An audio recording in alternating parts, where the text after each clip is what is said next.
जय हिंद दोस्तों। ये बोर्ड पे दो क्वेश्चन लिखा है साधारण ब्याज का। इसको बिना पेन और कलम की सहायता से भी आप हल कर सकते हैं, लेकिन आपको समझाने के लिए हम बोर्ड पर लिख रहे हैं। नहीं तो इसको आप, अगर मैं चाहता तो डायरेक्ट इसको लिख देता कि ये 40 वर्ष में 3 गुना होगा, और इसको मैं सीधे लिख देता कि 3 वर्ष में ये पूरा पूरा धन मिलेगा। तो इसको समझने के लिए समझिए, पहले हम क्वेश्चन को पढ़ते हैं, फिर उसको बताते हैं कैसे ये होता है, बिना पेन कॉपी से कैसे हो जाएगा। तो साधारण ब्याज कि एक निश्चित दर से कोई धन 20 वर्ष में दोगुना हो जाता है। इस धन का तिगुना होने में कितना समय लगेगा? तो कितना समय लगेगा? तो पहले मान लेंगे x है वो मूलधन, मूलधन को मान लेंगे x है और मूलधन को मान लेंगे x है। तो अब ये दोगुना हो जाता है 20 वर्ष में, यानी कि 20 वर्ष में हो जाता है ये, मतलब 20 वर्ष में हो जाता है, 20 वर्ष में हो जाता है ये दोगुना। तो ये कह रहा है कि कितने वर्ष में तिगुना हो जाएगा। तो ये 20 वर्ष में दोगुना होता है तो इसका ब्याज कितना बढ़ेगा? ब्याज कितना बढ़ेगा? इसको ब्याज बोलते हैं, साधारण ब्याज। साधारण ब्याज कितना हो जाएगा? साधारण ब्याज हो जाएगा x।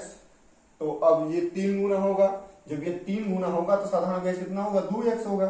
तो 2x हो जाएगा साधारण ब्याज, क्योंकि तिगुना हो जाएगा अपने मूलधन का।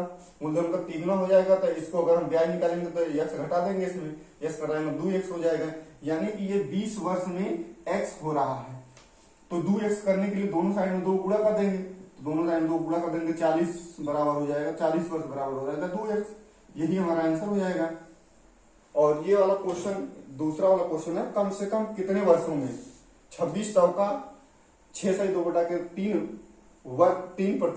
वार्षिक दर से साधारण ब्याज पूरे रुपए में होगा। पूरे रुपए का मतलब है कि दशमलव में नहीं आना चाहिए। तो बस ये 3 को हटाना हमें। ये कितना है? 3 छत्रिक 18, 18 दो 20, 20/3% है। अब इस 3 को हटाने के लिए हम 3 से गुणा कर लेंगे, तो 3 से 3 वर्ष गुणा कर लेंगे, 3 से कट जाएगा। अब ये 2600 का हम 20% निकाल लेंगे, 20% निकाल लेंगे तो ये एकदम बराबर आएगा। ये आएगा हमारा 6 के 12, 2 4 520, ये आ रहा है हमारा। अगर चाहे इससे बड़ा हो सकता है, यहाँ पहले ही कम से कम कर दिया, 3 से कम नहीं हो सकता, जिससे कि ये 3 हमें हटाना है। 3 हटाएंगे तभी हमारा आएगा, अथवा दशमलव में नहीं आएगा, पूरे रुपए में आएगा। तो बस इसलिए हम 3 लेंगे। अगर यहाँ कम से कम नहीं कहा होता तो हम 6 भी ले सकते थे, 9 भी ले सकते थे, इसलिए यहाँ कह दिया है कम से कम।